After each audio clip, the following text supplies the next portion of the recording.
we should really talk about what we came here to talk about. Let's do it. Yeah, I'll let you pronounce that word because you're from that state, Dave. How do you Ypsilanti? Ypsilanti. Terror in Ypsilanti. This is about John Norman Collins. Is that right? Yeah. John Norman Collins, who largely has flown under the radar for the last 55 years or so. And nationally, so I just needed to. But in Michigan, this is a big deal, right? I mean, even in Michigan, for the people who lived through it in Ypsi, Washtenaw County, it was real. But for much of the state and the rest of the country, not so much. And it was, it was a devastating event for the people who lived through it, and it was a sustained stress of 2 years of growing frustration and paranoia and human. Yeah, I grew up like 100 miles north of Ypsi, and Ypsilanti. People from there call it Ypsilanti, yeah. Ypsilanti, yeah. But that was, my brothers were going to college, and I had a sister in college, and it terrified me, being a 10 to 12-year-old kid. Well, the parents, of course, were the first ones to, really crack down on their kids' freedom. Because prior to that, people ran around, kids played in the street, like we did. Yeah. And but all of a sudden, no kids on the street. Women would, if you're walking on the sidewalk and they were coming towards you, a lot of times the women would go walk in the street, so they didn't have to pass you. Yeah. And we all had to pair up pretty much. It was always like, go with JV or go with Marty or whatever. It's like we always, go with your sister to the store. And even with that, the first victims and most of the victims were college students, and these were young women, but old enough to know better than to hop on a bike with somebody you don't know, or hop in their car or whatever. But during that time, people hitchhiked everywhere. I was 11 years old. I hitchhiked all the time when I was 11. I was just a kid. I used to hitchhike to Ann Arbor from Bay City for the weekend when I was like 13, 14. That was long. How long did it take you to get there? Hour. Oh, really? It was quick. Oh, yeah, man. Yeah, US 23, boom, straight shot. I'd have a sign. Hard to have a sign. Get A square. Oh, yeah, this is, back when I was a kid. But, yeah, sign saying A square, and so if you'd pick me up and get me stoned all the way to my buddy's house. Oh, yeah, well, that's how it was in those days. I know. And, it didn't work out so good for a lot of people, though. And, something that most people don't think about with Collins, but I've had 2 separate males complain about deadly harassment by him. And, they were able to evade disaster. And like he wanted to fight them or something? Or wanted to screw them? Or he will tell you that he's not, homosexual. And there are people who I've talked to who were in prison cells with him. And I'm not in prison cells, but in prison with him. Prison. They said, and it's to me, it's neither here nor there. But in 2 minutes, I can block this out. Guy is hitchhiking on I-94, wants to go home to Roseville, wherever it was, and Collins had picked him up and started saying, "Hey, man, how'd you like to, hang out tonight? I got a free ticket to the Bob Seger concert." Yeah. And I don't want to go to waste in one thing or another. So the guy says, okay. Yeah. Anyway, they head back to campus, towards campus. And, Collins just starts getting kind of funny with him. And so he jumps out of the car and he runs to the freeway, tries to, get going again. And apparently he sees Collins up on the overpass bridge, probably in Ypsi. And he sees him there looking, but there's no entrance onto 94 from Grove Road. So he goes across, he parks in the shopping center, and starts running down the road towards him. So the guy's standing there, want to get in the car, and he starts seeing from a distance, and Collins got a tire iron. And is going after him. And, he's getting closer, and the guy's walking down towards it. Anyway, truck stops. I don't remember if he said it was a semi or a stake truck. Yeah, it was a couple guys in I think it was probably a stake truck. And so they open the door, and he hops in the front seat, the bench seat, and they take off. And, Collins is standing there with his tire iron, hanging down from his arm. Wow. Hey, so let's start with like how all of a sudden on this dead woman, young woman in like a field or something. Yeah. In Ypsilanti. Ypsilanti's a college town next to another college town. Next to Ann Arbor, U of M, yeah. And I can give you a quick run through. We're doing one at a time, however you want to do. Yeah. What year was all this happening? Well, the years were 67, summer of 67 through the whole summer of 69. So we're talking 2 summers, 2 years, but 3 summers worth of time. Yeah. Wow. And the first one was a young woman named Mary Fleischer. And I have some notes here when you see me look away, because I can't remember all the detail. And she went missing on July 9th in 1967. And she was going for an evening walk. It was a very hot July evening, and dressed in a kind of a sun dress and sandals, and she just was walking around the what people who went to Eastern call the student ghetto, just south of campus, where you could get a room.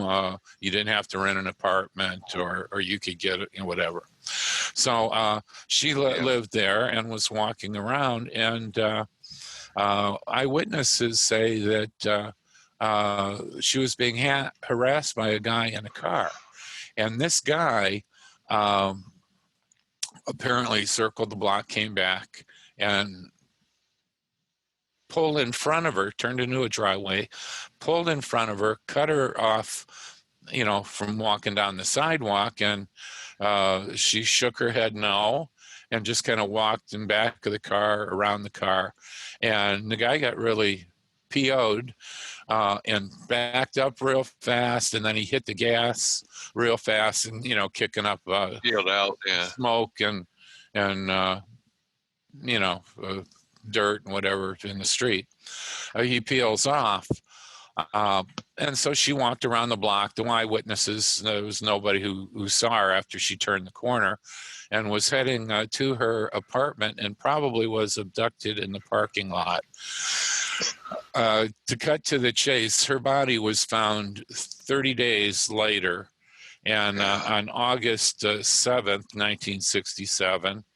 And she was in such a state of decomposition, and also other things that were done to her, that the police couldn't identify her, and they had to use dental records. And it was the worst thing that a lot of those state policemen had ever seen. And body was mutilated. Yes, terribly. And was it not pleasant for me to go through the details, but it was terrible. But nature and the weather, insects, and animals had done their damage. Also, 30 days. Yeah. It was a tough murder scene. But here's the wrinkle with her death, Mary Fleischer, is that not long after, I'm trying to remember the exact date, and I think it's the 19th of July, was the Detroit riots. So everything else went way off on the back page or in section D, page 30. And she got lost in the shuffle, and of course that went on as far as the 24/7 news coverage went on for at least a month. And by that time, everybody had forgotten about poor Mary, except her parents. And the cops. And then they, two teenagers came across the body on August 7th. So she had, it was still a couple of weeks out there. So, this is victim one. Yes, victim one. And this is the family who was most cooperative with me, and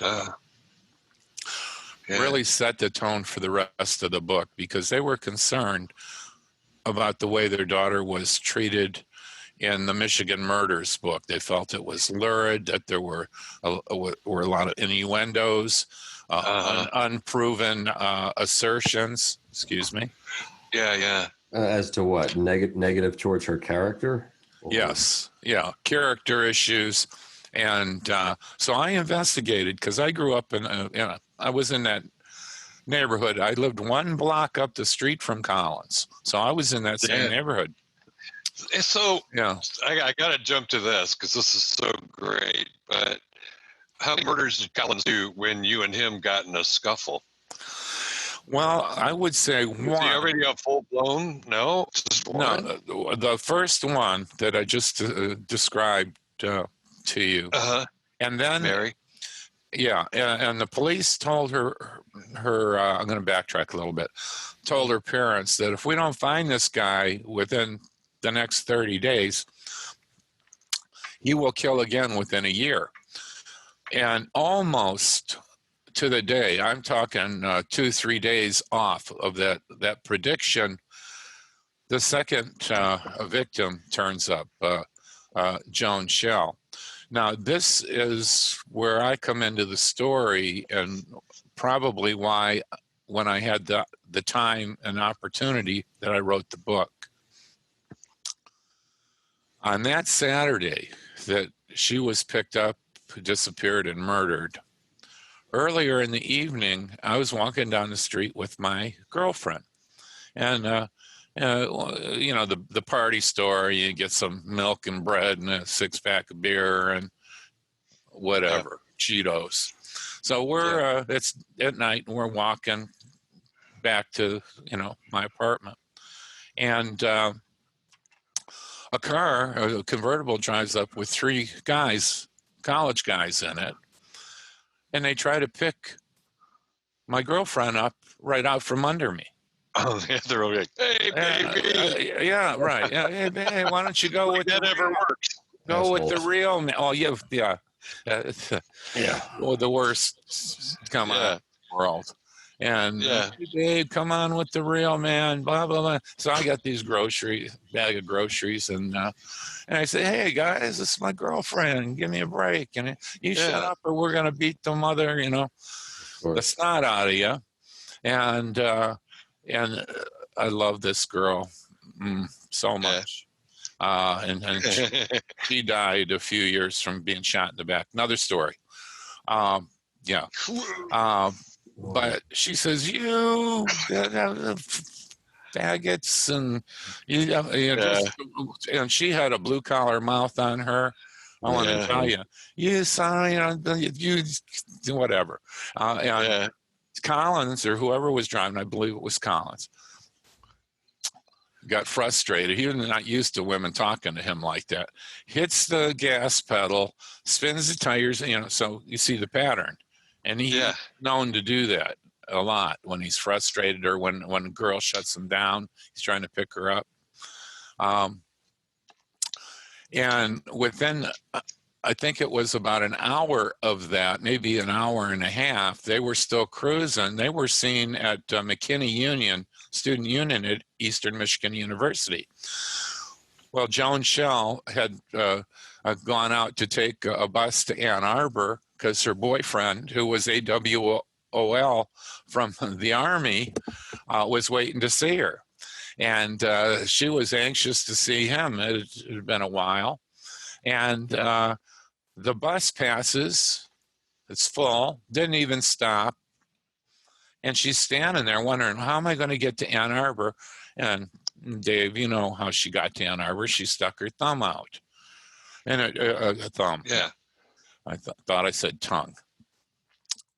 She stuck her thumb out. And within a few minutes, bang, the car stopped. Convertible. 3 guys in it. Mm-hmm. And she's not using good judgment. She was standing there with her roommate, and she didn't have to stand there by herself. The roommate says, "No, I don't think it's a good idea."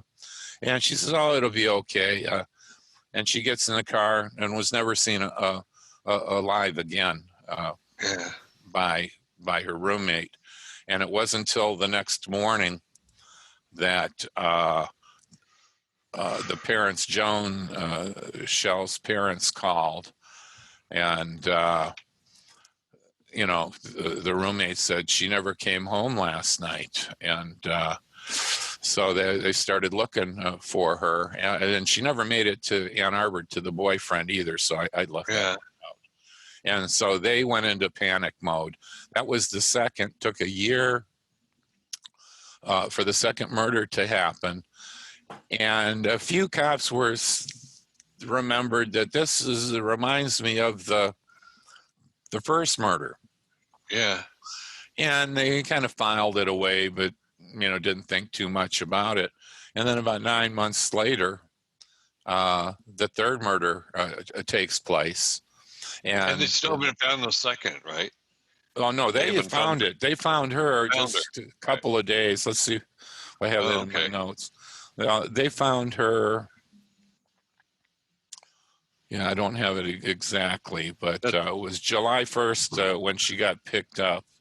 And it was just a very few days. And she was crossed to the side of the road out there in the rural north of Ypsi along a fence row. And he had... the murderer, I don't know who it is yet, but had taken clumps of, huge weeds, pulled them up, threw them over the body to make some effort to conceal it, which he never did again. So, this was a year after the first murder? Yeah. And then 9 months, the third murder. And the press started, picked up on that, and the FBI definition of a serial killer is something like 3 separate incidents over a cooling off period, and there's a third parameter. But this third murder seemed to fit in some people's minds, but the police who were the closest to it said something's wrong with this murder, the third one. The first 2 murders, FBI again talks about organized and disorganized serial killers. And the first 2 were very disorganized. The way the girls were found, what happened to them, it was terrible. This one was laid out with their clothes on a grave site, and her pants or whatever she had on, I think a skirt, was pulled down around not down to her knees, but where it was pulled down. And apparently she had a sanitary napkin on, and it was in place, had not been messed with or anything. So that body was not violated. And she was laid out, and she had a coat on and some various other of her garments put over her. And the FBI calls that undoing behavior. And that was not a feature of the first two murders. So it was very suspect. And I don't want to go off on this tangent because it's a whole story in and of itself. But the third girl, Jane Mixer, it was discovered, DNA was discovered on her clothing. The family kept pursuing it. And 30 years later, they go to court, and another man is convicted of her murder. So Collins is off the hook for that murder. Later on, that's going to become important because he's going to use that after he's convicted and everything as an alibi to say, look it, I told you I didn't murder Jane Mixer, and I didn't. It was proven I didn't, and I didn't kill the other girls either. So it created the shadow of doubt just enough. And by that time, the internet had been invented. And Collins had people talking on the internet, Facebook and elsewhere, about what a travesty it was. He was railroaded into prison. And, all of this... Innocence Files kind of thing. Yeah, well, wishful thinking, a lot of the stuff you hear with politics today, saying it doesn't make it so. And but they were on the internet, and I just happened one day, Collins, whatever, pops up, and I'm reading this stuff, and it really made me angry. And what made me even angrier is that one reason why people were so confused about all of this is because of a book that came out called The Michigan Murders, 5 years after these events took place. And there were some suppositions in there. Names were changed of not only the victims, but the murderer got a pass also. They gave him a name like James Armstrong, because he was a muscle man, lifted weights and stuff. James Armstrong. Was this a fictitious? It was, well, it was advertised as a novelization. So a true story. The names have been changed to protect the innocent, but it obfuscated the case. And it relied too heavily on what the police and the authorities said, and it didn't reach out into the neighborhood. And that's where my book is different. I grew up in that neighborhood. I know people who knew Collins. I had several back and forth with him before we found out what he was up to. I had the same English professors he had. I got to talk to 3 of my old professors from way, way back. And they were all interested and very helpful also because they told me about him in their classes. And he was just a contrary, negative person.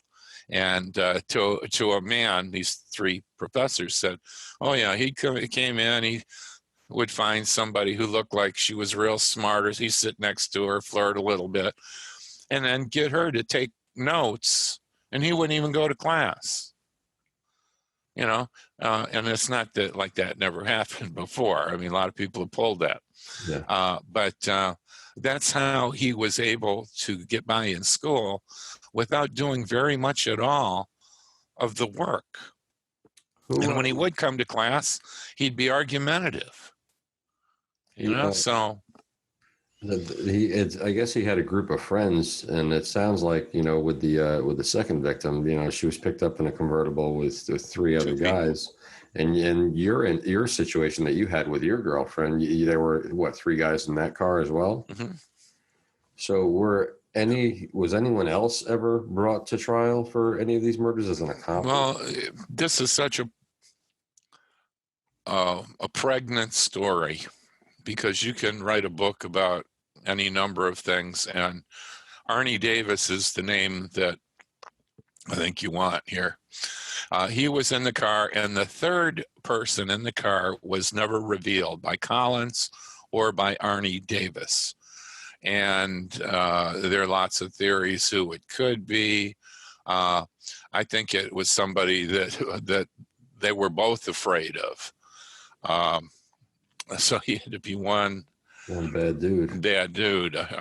But again, I don't know the third man.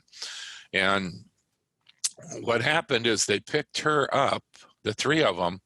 The car loops around the student union, goes up to where Collins's apartment is that he rents, and he drops the two guys off. Say, "I'll see you later. I'm going to take her to Ann Arbor," and that should have sent up a signal to her. But hey, she's waiting for her boyfriend. She's not thinking straight, and so he takes off with her alone, and then kills her. She was stabbed 21 times, 3 times in the back, which indicated to police that she tried to escape from the car and ran, and he chased her, ran her down, and while he was running her down, he stabbed her 3 times in the back. And then he comes back with her purse to the apartment. With her purse, it was a red burlap bag purse, and it was popular in those days. And she had a change of clothes and underwear, and the makeup and the comb, and for an overnighter. And he also had her wallet. And Arnie Davis testified about all these things. It took another year before Collins was caught, and then a year for the case to work its way, through the courts. And he said that Collins, looked at the license and said something like, "The bitch lied to me. She told me she was married." So, there's no question about who the murderer was. The thing with the victim that was posed on the grave, that's the third victim? That was the third victim, yes. Jane Mixer. Okay, and that he didn't do that crime. That crime was done, allegedly, there's some controversy there too, by a guy called Gregory Earl Lighterman. And Gary died a year ago on 4th of July, a year ago. And he was in the Washtenaw County detention facility for probably 20 or 30 years, trying to get out, claiming his innocence. There was one drop of blood found on Jane Mixer's nylons or some piece of her clothing.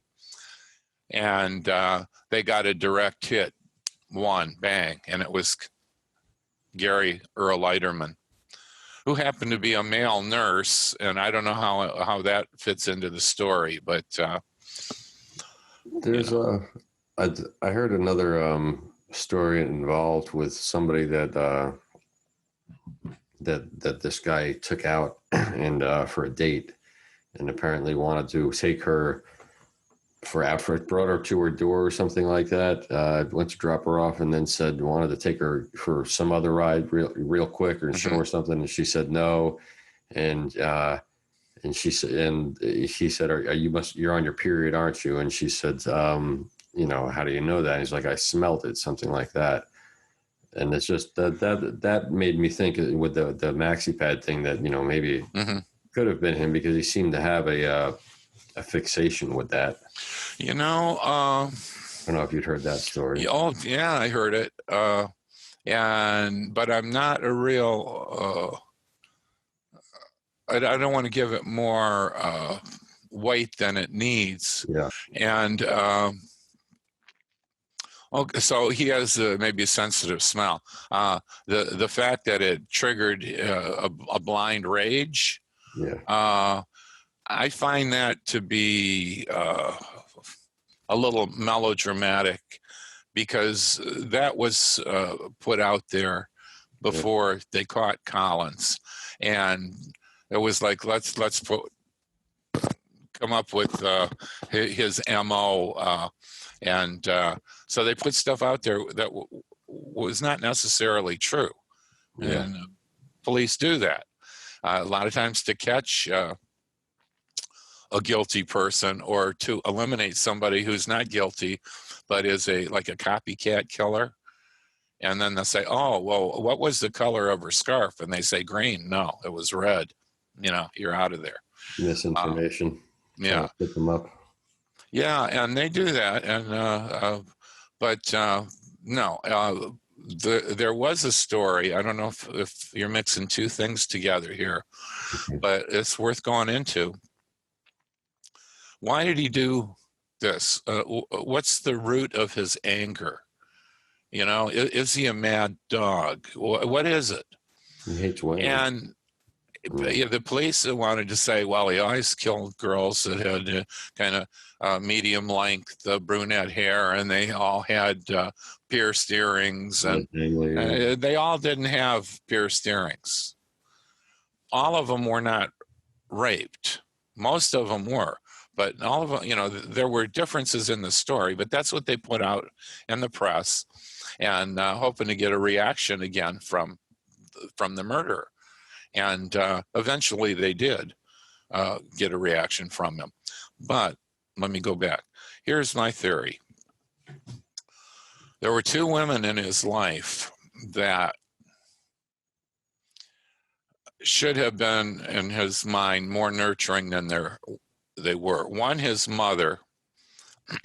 She divorced Collins and the other Sibs' father. He came home from World War I without a leg, and with the battle fatigue, and not easy to be around, one thing or another. She takes the kids, goes over to where her folks live in Detroit area, the Center Line area. And she has John Collins. He was 3, I think, when this happened. Maybe no, I think he was 5. But at any rate, I think he was the unwanted third child. She had a male child, then she had a female, and then Collins, and there was a little bit of a gap between the second and the third. Well, Gail Collins was like the alter ego for the mother, and they hung out together. Sometimes they dressed in similar ways. They were both fastidious about their hair and their clothes, and apparently, they both were liberated women in a time when that was not even a term, and so they got a lot of bad press. But I think that he felt that he was neglected by his mother, and there was some problems with the stepfather who came in, and Collins claims that he used to abuse him and beat him up, knock him around and whatnot. And Collins also said that he thought his sister Gail never got knocked around or any of that kind of behavior. And in his mind, it was because she was having sex with the stepfather. There's not any evidence at all for that. But I have some prison letters from Collins to other people who sent them to me, where he talks about that. And those I have never written about because there's some fair use issues, copyright issues. And I'm ready to hand the legacy of this story off to someone else who maybe can find out more than I did. That's going to be hard because, I grew up in the neighborhood during the time. I had some interaction with him. I knew friends of some of the victims. I know the police now, several of them. So it's going to be hard to get somebody who has more access than I have because they're dying. They're just not around. So older crime. Excuse me. Is there any chance or any indications that there were more than just the 2 victims that were found? Yeah. Let me finish the other story though, because I did, and I got kind of not do that sometimes. The second woman also had the brunette hair, mid-length. It was his girlfriend in high school, and he went with her on and off. They were like the power couple by the time they got to senior year. And he had lettered in 3 sports, and he was the big man on campus, and he loved the cheers, and he had the high point of his life in high school, which, by the way, his mother never once went to any of his games or anything. And that had to hurt him because that's where he excelled. But that's the sidebar. So she breaks up with him. He goes to college. He goes to Central Michigan. She goes someplace else. I'm not sure where. Wayne State, I think. And, you grow apart. You maybe meet some new things. And, sometimes that helps you out of a bad situation. But he was pining on her. He missed her so much. So he goes back home after that first year, decides he's not going to go to Central. He wants to go to Eastern because it's 50 miles from home instead of 150 miles from home. And so he goes to her, asks her out. They're supposed to go someplace, but he doesn't take her there. Takes her to Grosse Pointe. And there's this house, and I don't know if he knew the people in the house, or he felt a certain amount of comfort being there. And he had fraternity brothers who lived in Grosse Pointe, and so he pretty much knew the lay of the land. So there's this big McMansion. And he says, "Come on, let's go sit by the water." She says, "Oh, nobody's home. We can. It's trespass." "No, come on, let's go by the water." So they go there, and they're talking, and he just puts it to her and says, "Hey, do you think we can ever get back together again and be like it was?" And she says, "No.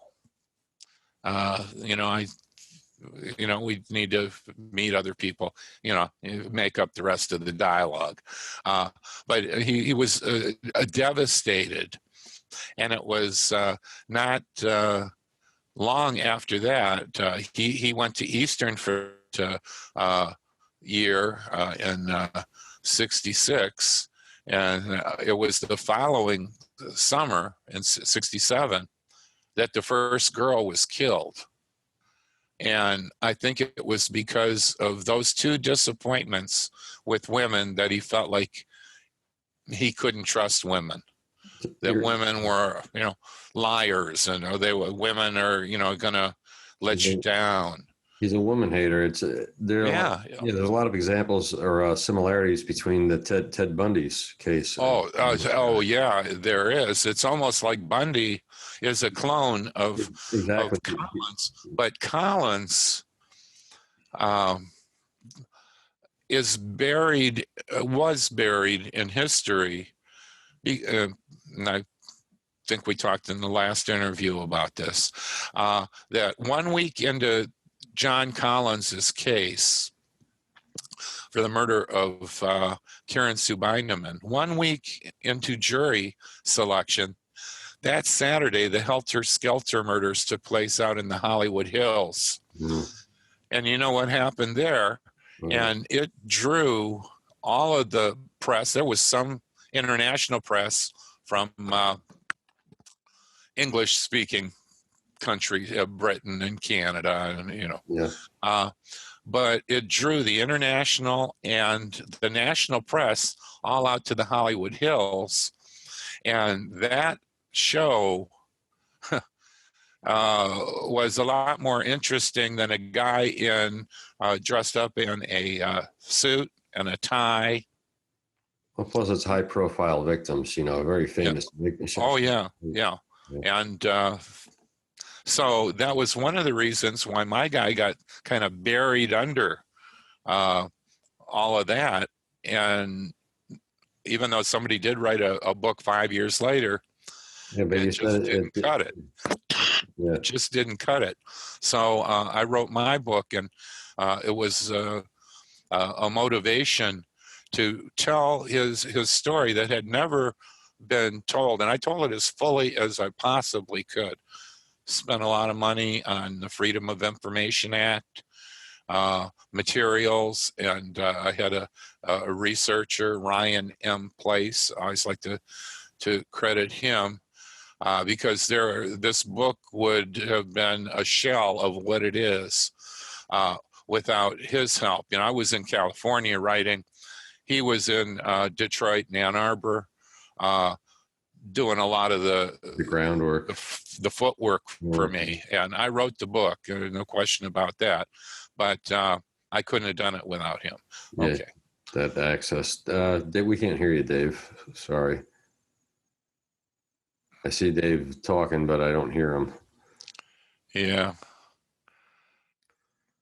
Dave. Is Dave here? Dave's not here, man. Dave, let me in. Oh, that's awesome. I watch that movie at least twice, maybe 3 times a year. It's always on Netflix, so I mean, yeah. Sleep, how about now? There we go. Dave's here. Yeah. All right. Yeah, I have to reboot the computer. I always go on Chrome, and Chrome always crashes if you have a couple other things open. So yeah, I don't know. All right, sorry about that. No problem. But I read the book, so. Well, so did you get into a fist fight with this guy, though? Did you really? No, it wasn't that dramatic. But he took a swing at me, is what it was, and I saw him. And the second guy who was aware that there were these murders going on, and I don't know if he was an accomplice, but his name is Andrew Manuel, the Filipino American from California. And the two of them, and I had seen Collins trying to break in cars before, like at midnight and 1, 2 in the morning, and my friends and I'd be tripping on the front porch, and we see these dark figures walking up the street, and trying the handles on the car on both sides, and they got right up to my house where my Volkswagen was, and we were quiet and in the shadows, and just you can, where we were, and he got right up to my car, and I said, "Hey!" as loud as I possibly could, and it echoed off the building. It's 2 in the morning. Echoes. Man, these guys shit their pants. Both of them ran as fast as they could, jumped in the car, and it was the Earl's cutlass, that the infamous Earl's. So the guy was a college student, but he was also a juvenile delinquent. He was a kleptomaniac and a compulsive liar. Jeez. He hated women, a misogynist.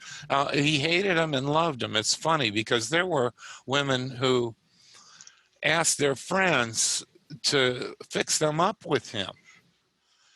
And begging, "Oh, you need this one woman was saying," and I told my girlfriend, "No, I'm not going to do it. The guy's weird. No." Yeah. And so she never went out with him, and of course was very grateful after that. But he had no trouble, and he had access to some sorority girls who were pretty good looking, when he was in the Theta Chi fraternity, and he had no trouble hooking up with women. So why kill somebody? And you're not killing them for sex. Yeah. You know, that the sex might be a consequence of it, but there was something much more evil and deep rooted in his mind, and sex is what. and it's still there. It's still there all these years. I've had a number of women contact me because I'm the authority now on this case. You are. And so I get calls, or, you know, usually it's over the internet. And, you know, something's really bothering me for the last 50 years. And I read your book and I need to talk to somebody. And so I put that hat on. And, you know, I've heard some things I could add to this book. And there are a couple of minor errors with an address here or there. But, you know, the story is a lot broader than anyone had imagined. And it seems with the there were only two victims that are really stuck with him. The third one is not attributed to him now, although maybe it could still be, but still over a 2-year period of time, that's kind of a long. There's some long gaps between the murders there. If those were the only women that he killed. No, there were 4 more. So the third one, you know, was attributed to somebody else. The fourth one was killed only approximately 6 weeks. Let me look at this. Mixer was March 20th, and Marilyn went missing on the 22nd, and the body was found on the 25th. So just a couple of days after they found Mixer, which Collins didn't do, they found Marilyn's skeleton, and she had been 16 for only 20 days. So she was essentially a 15-year-old kid. When she was 16, she decided, I'm done with school. I'm going to drop out. And she had been running away. And she was, according to her parents, a problem child. And she got all hung up with the Grandee Ballroom and a lot of the bands that we're familiar with, SRC, MC5, and whatnot. So she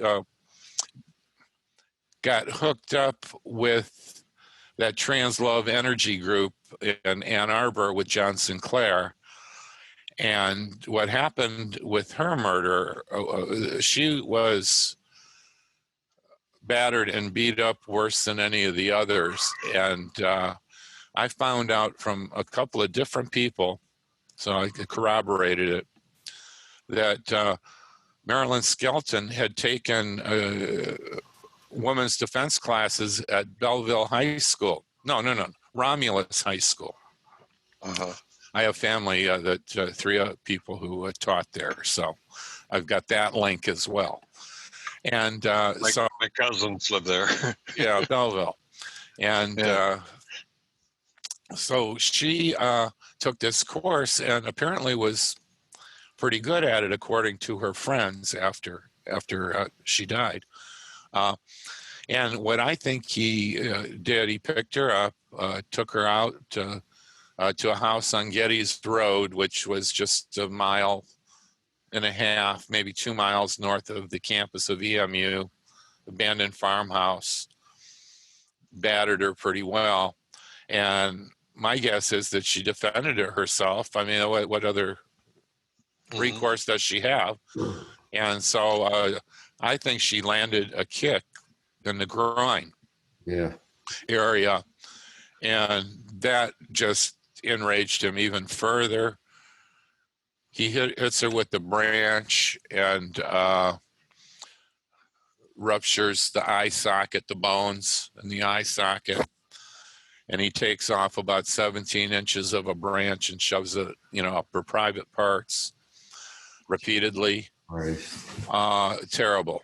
And then left her in the back of a subdivision, a new subdivision that was going and she was there over the weekend, a couple of days, and Monday the A couple carpenters come and they're putting shingles on. I don't know what exactly they were doing, but they were, building these homes.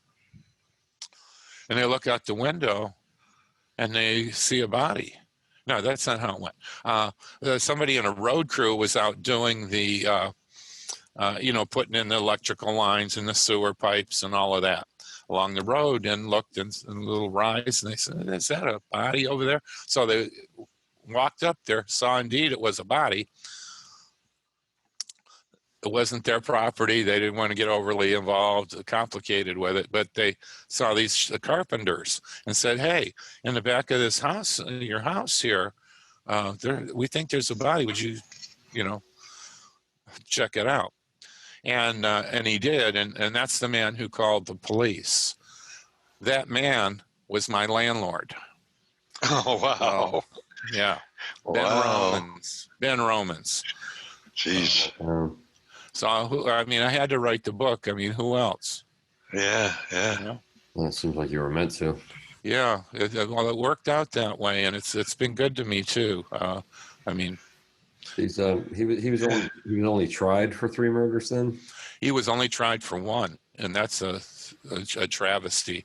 But if I could run through the others just to get the case, because that's the one we need to talk about. Okay. So he murders Marilyn Skelton.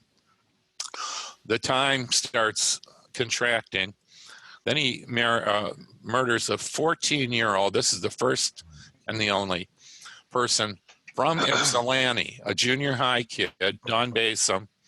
And it was May 15th. So we're talking just over 2 weeks later, 2.5 weeks, another body is killed. And that just sent Ypsi into panic mode. Yeah. And the rest of the state. Yeah. Here's one thing I didn't mention. Eastern draws its students from all over the state of Michigan and Ohio and some other places, but basically throughout Michigan. And so these girls, one lived in Muskegon, another in Grand Rapids, one in Romulus, one in Ypsilanti, and one in Plymouth, Michigan, and one in California. And that's where it really gets interesting. So he kills her. 2 months after that, he kills another. So, it's the time. Up. Yeah. And let me turn the page here. I don't want to give misinformation. And so he decides he has to leave town after he kills 4 more women. And he fraudulently rents a trailer, a travel trailer, hooks it up to his mother's car, which was that Olds Cutlass. And he gets out of Dodge. He goes to Salinas, California. Andrew Manuel goes with him. And he takes him to his grandparents' house so they can park the trailer in back of the house while they're there. And which is what they did, but they only stayed a few days. They were supposed to be in California for 2 weeks to a month. That was all up in the air. But after about 4 or 5 days, they got into the car and took off. They left the trailer, abandoned it, and while they were there, Collins killed a young woman who was going to be a senior at a high school in Portland, Oregon, who was visiting in California. A friend of her mom's lived there. And so she could be in California. She'd babysit for this lady during the day, and then she could hang out with some friends and people at night, and, which she did. And Roxy was found at the bottom of Pescadero Canyon a couple days later, again, by a couple of teenagers. And it's a terrible story. So But they were able to pin that one on Collins. But by that time, he was back in Michigan. And then he killed Karen Sue Beineman, the last one. To pick up the thread, she is the only victim who the prosecutor chose to prosecute, the Michigan prosecutor. And there was a reason for that. He had prosecuted somebody who had killed several people before, and then there was some law change or some technicality. The guy got out and he killed again. And the prosecutor felt guilty, never forgave himself. So he figured if he gets out on the Beineman case, then we're going to bring the Don Basin case, and then he gets out. You get the idea. Yep. And so officially, he killed one person convicted of killing one person. Now, does that negate the fact that he is a serial killer? Because the courts only convicted him of one. Well, his lawyers tried to make that case. Well, no, actually they didn't. They made the case that we're only going to talk about this case. If we talk about the other cases, I declare a mistrial.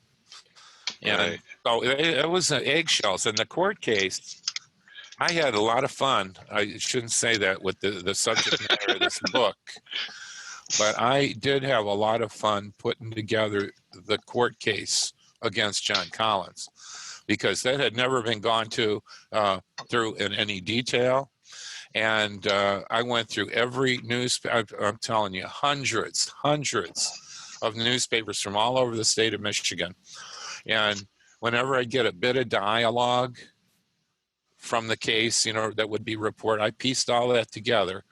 And part of my true confession here is that there is also a certain amount of Perry Mason dialogue that I needed for connective tissue, because you don't get the full account in the newspaper either. Yeah. They give you the highlights. But see, I didn't have to worry about what are the highlights because they were already in the paper. So I took all that stuff out, researched everything. I had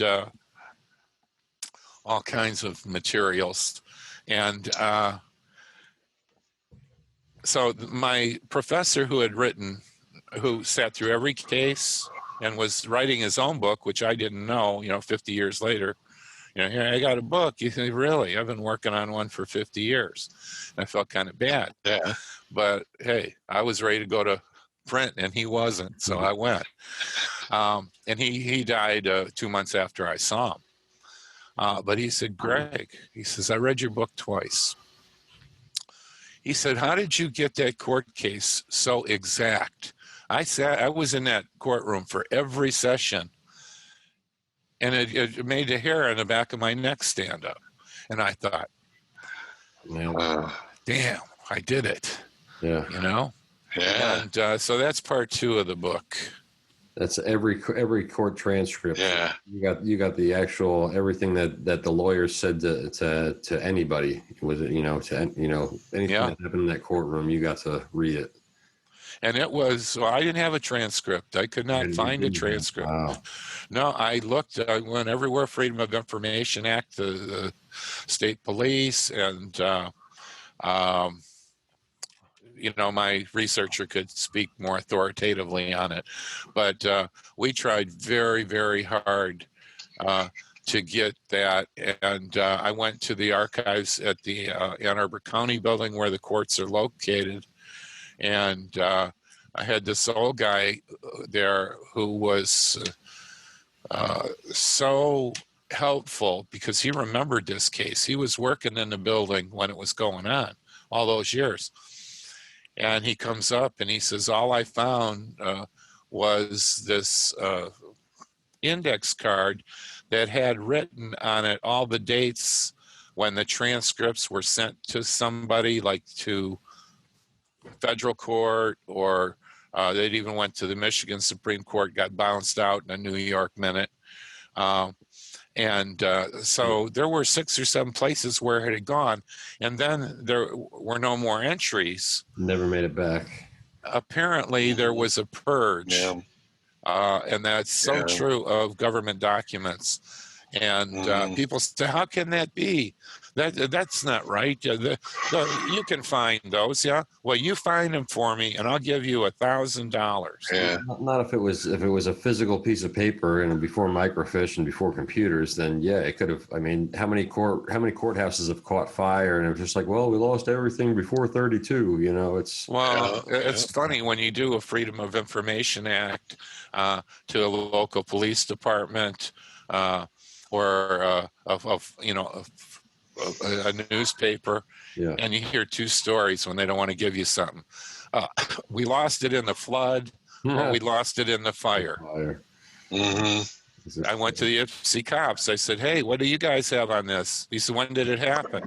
50 years ago. He says, "We only keep records for 6 years, and then we discard them." Wow. Incredible. History.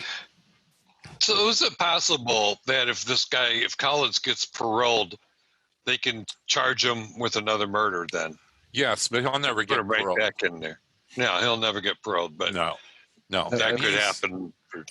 He tried to get out a couple of times, kind of by sleight of hand.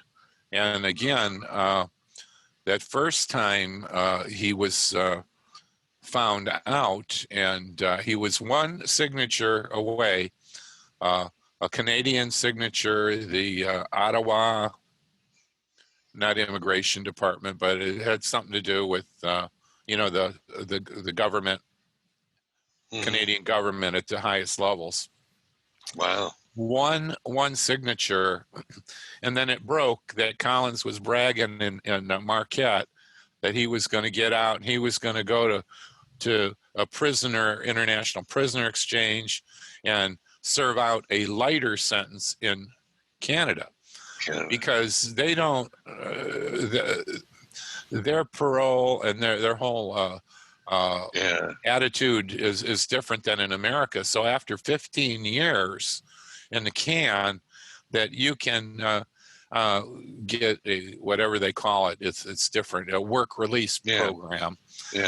And so that didn't work. He got shot down, and he tried it again 20 years later. And I'm minding my own business on the internet, and I get a call, a message, and the guy says, "Hey, I am John Collins' Canadian cousin, his first cousin, and I was wondering if I could talk to you about it."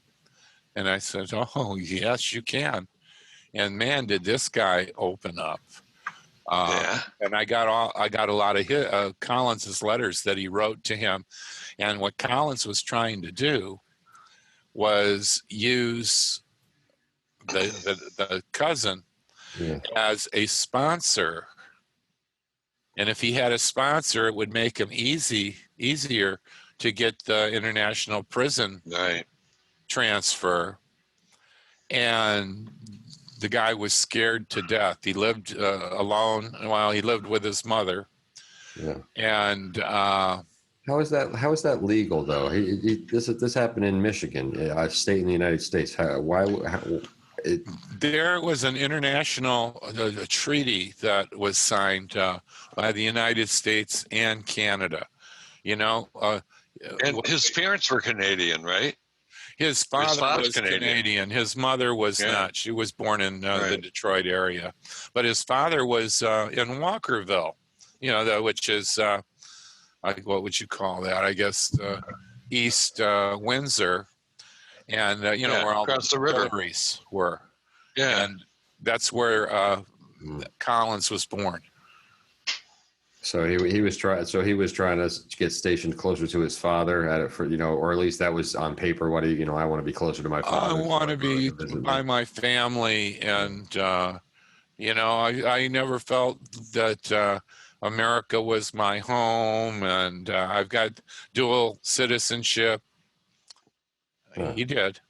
He had dual citizenship, but we had We had Dan Sapansky from the Truer podcast on here, and he's out of Thunder Bay, Canada. And he had a little essay about how Canada just releases murderers in like 7 years. Yeah. There's a case he was involved in. You might want to look. That's a really good podcast of it. He was just disgusted on how Canada just releases, mass murderers after, a dozen years. Yep. Yeah. And we got enough problems with our system, but it didn't work the second time because after talking to the cousin, I dropped a dime to my friend over at the Detroit News. And man, they shot that like a clay pigeon, and bang.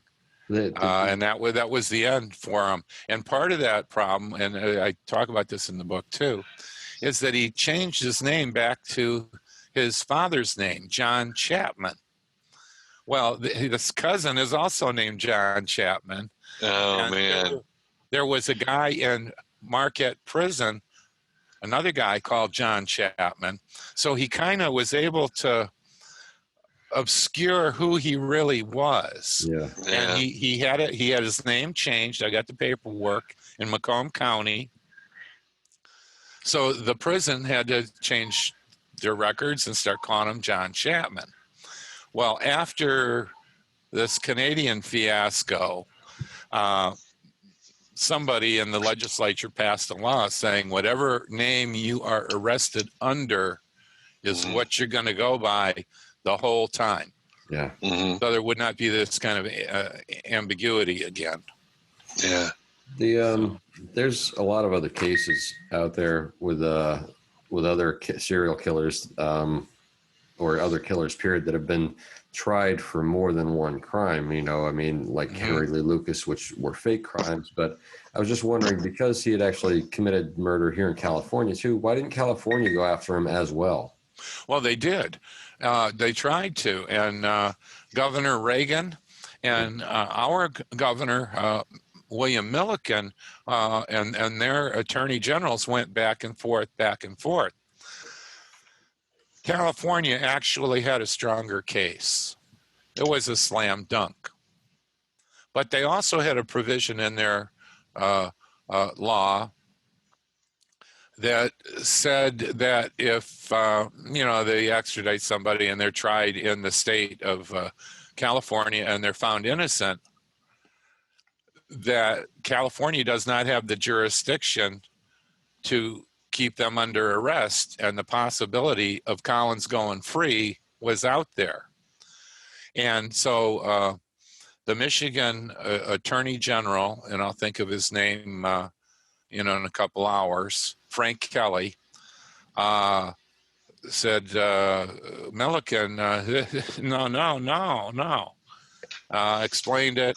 And then there was kind of a court battle back and forth. And so Milliken had to, there was politically no way he could extradite Collins, send him out of the state, because the people of the state of Michigan wanted, they wanted blood, but they didn't get that, but they got the next best thing, life in prison. But here's the deal.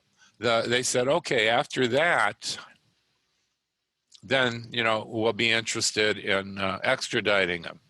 Yeah. But by the time it got to that, the case was drawn out. By the time it got to that, there had been a prison riot in San Quentin, and 6 people were murdered in that riot. Yeah. The state of California now had 6 cases of their own to prosecute. Yeah. And there's only so much money in, Yeah. And so they said, okay, here's a case. A Michigan resident came to California and killed a Washington state resident, or an Oregon resident. Both ends of that equation have nothing to do with California other than the place of, where it happened. It was a financial decision then. And it was a financial decision, but I think it was a practical decision. And nobody ever followed up. Roxy's mother and father were divorced. Roxy Phillips is the girl from Portland, Oregon. Yeah. And it was really strange. She had a brother, and then I even got in touch with her best friend in high school, who is supposed to be a pretty well-known hairstylist in Portland. None of them would give me the time of day. They would not talk to me. I found an article where the mother said, "Oh, she was nice, and she played the violin, and oh, I'm going to miss her so much." Mm-hmm. You know, I mean, it was didn't add up to me, the response. And the father was a little bit more reasonable than the mother, but Are the rest of the cases then technically still open and yes, and still technically unsolved? they're called Cold cases? they're cold cases. One sec. You hitting that wine pretty good there, man. You hitting that wine really good there. This is Diet Coke. Pepsi. Yeah, sure it is. Believe me, it's a little caffeine. I'm kidding. Well, then again, my face is getting all red. So, so what did you ask me? The question About all the cases that he wasn't tried for are still technically open then. Yeah. Here's the deal, and I know this for a fact. Although it's a few years dated, there were 6 evidence boxes in the basement of the Brighton State Police Department. They landed on some guy's desk, Budashaw, I think his name was. And they're sitting on a shelf. They've got the girls' names written on the outside of them. And I've actually seen a photo of this. And their evidence is all in these evidence boxes. So there are lots of answers to questions in those boxes, and maybe even more questions than answers. I don't know. But nobody can get to them unless a case is brought. And if the case is brought, then they need a judge to get a court order for lawyers to get in and see what's in the box. And that's not going to happen. The parents and I'm sure there are sisters and brothers still alive, but who wants to go through that and the expense and finding a prosecutor who's willing to take it on?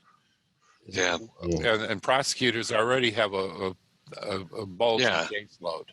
So I don't look to see that ever happening. But I know there are answers in those boxes.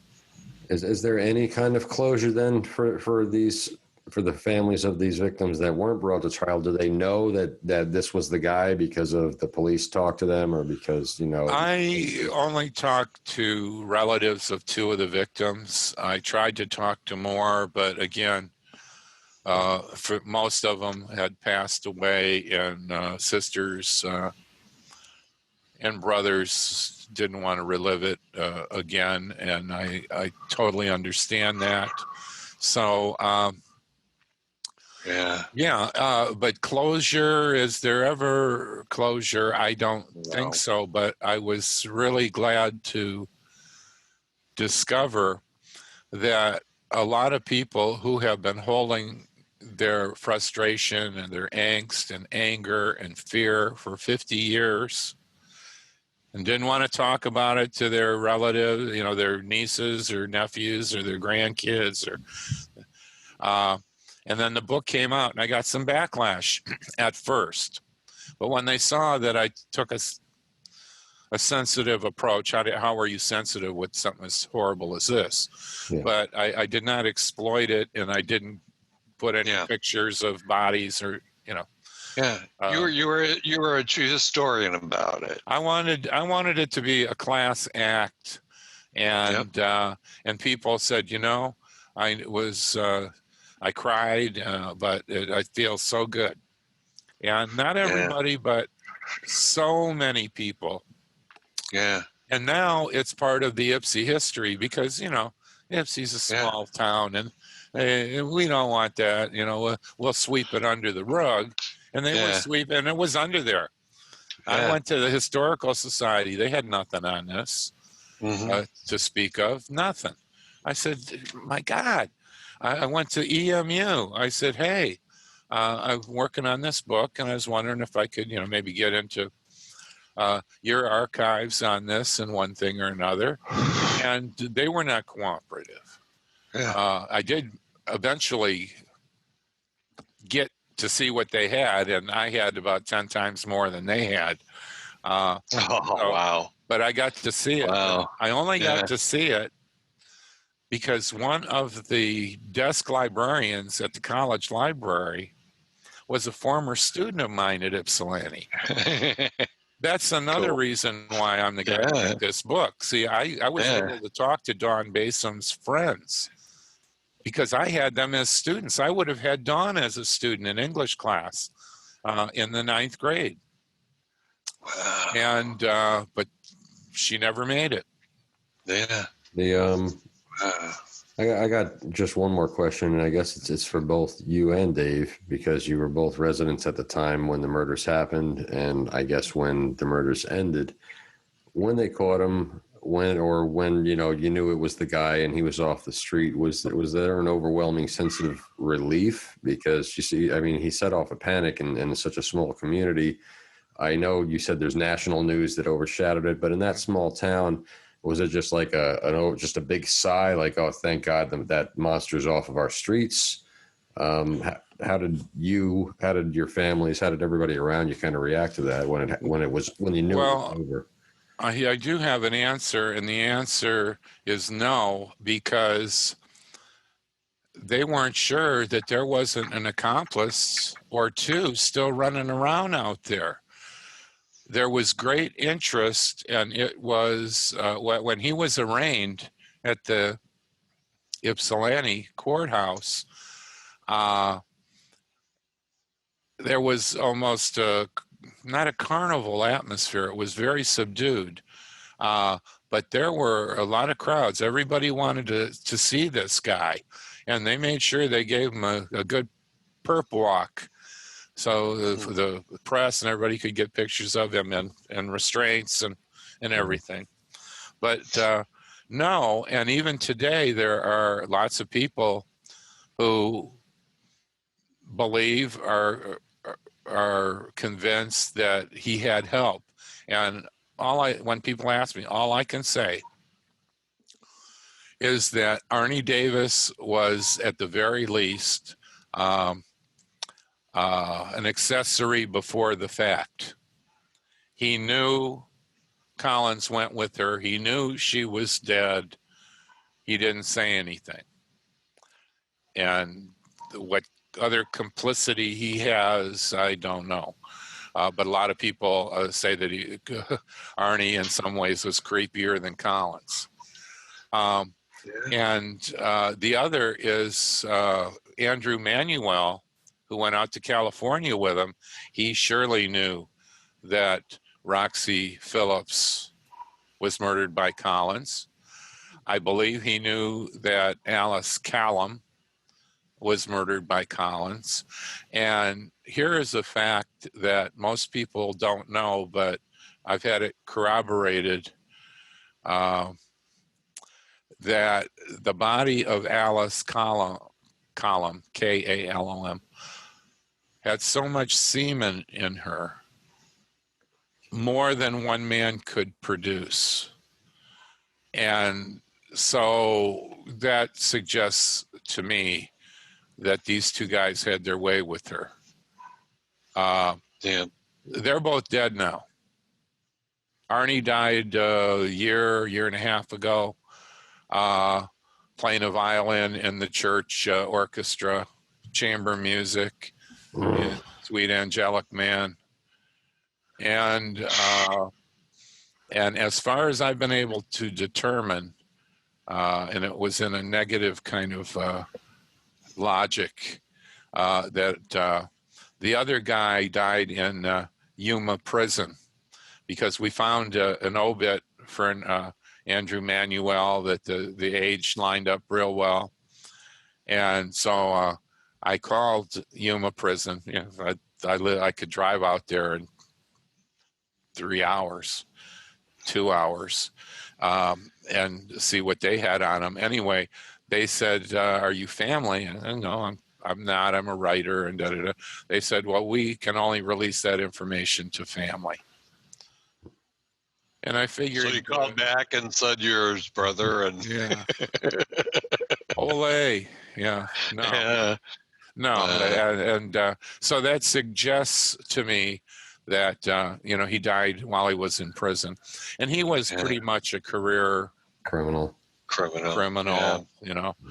A career criminal is just a thief who had some bad luck. Yeah, a bad criminal in their mind.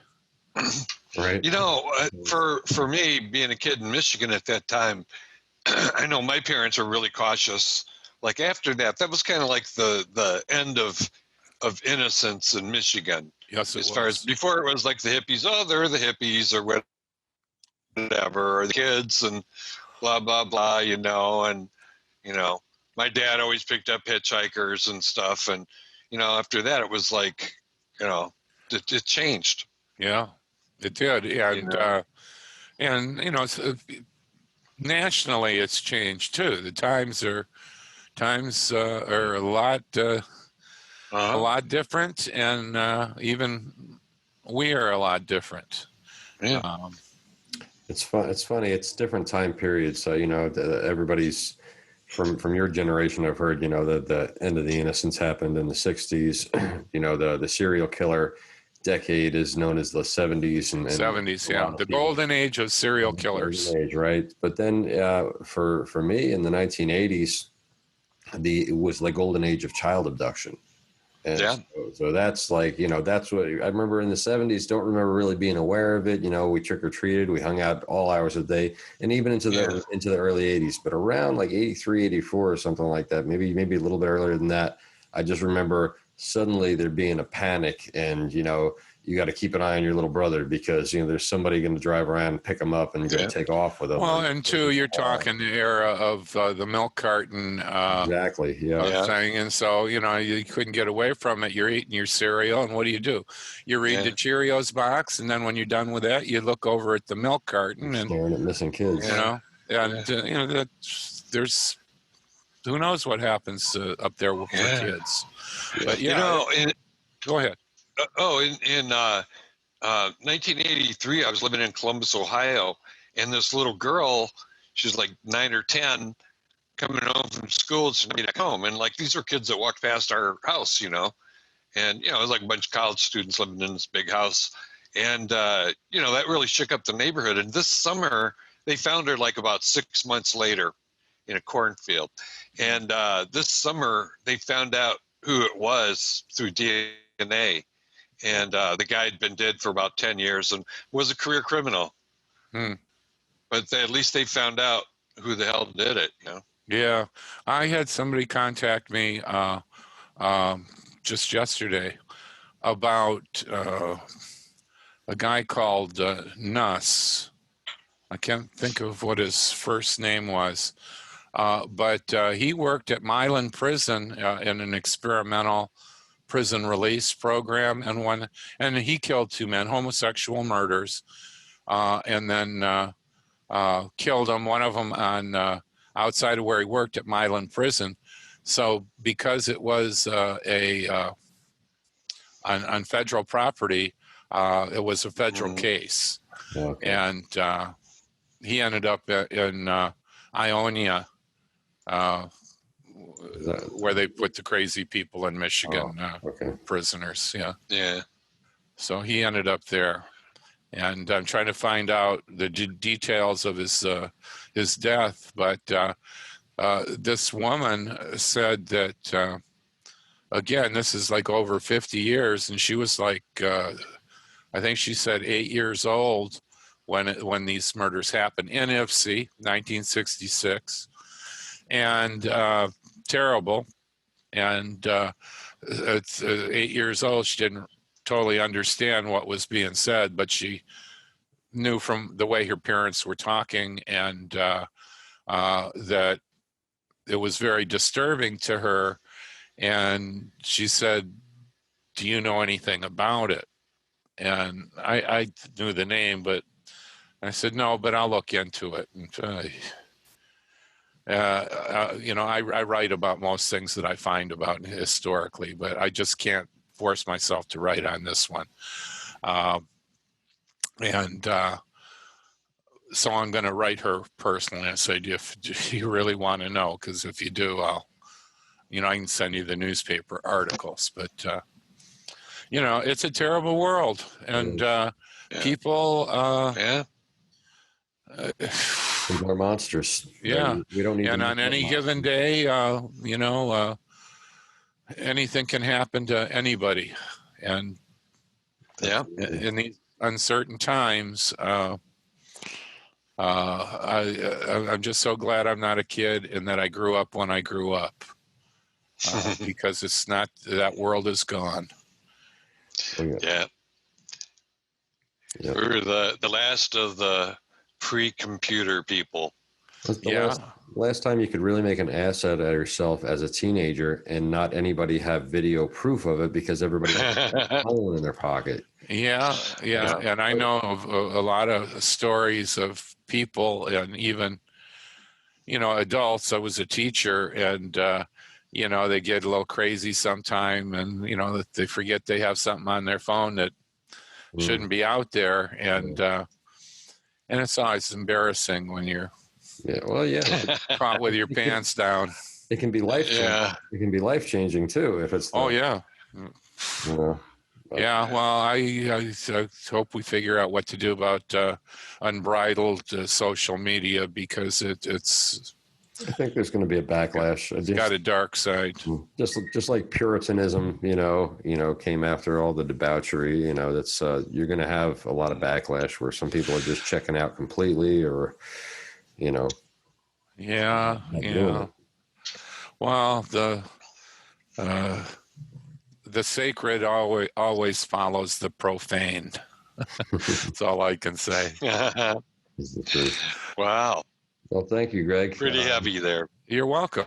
It's another wonderful evening you spent with us and talking about. Well, I appreciate it. It's been fun. But thank you for your time. We really appreciate it.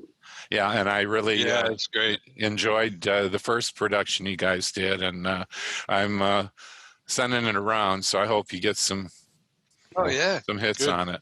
Thank you very much. Yeah, it's done pretty well for us. It's one of our better videos. Yeah, well, I've been flogging it. So, thank you. Okay, thank you so much. All right, Greg. Thanks a lot. Have a great night. Thanks. We'll talk soon. Good night.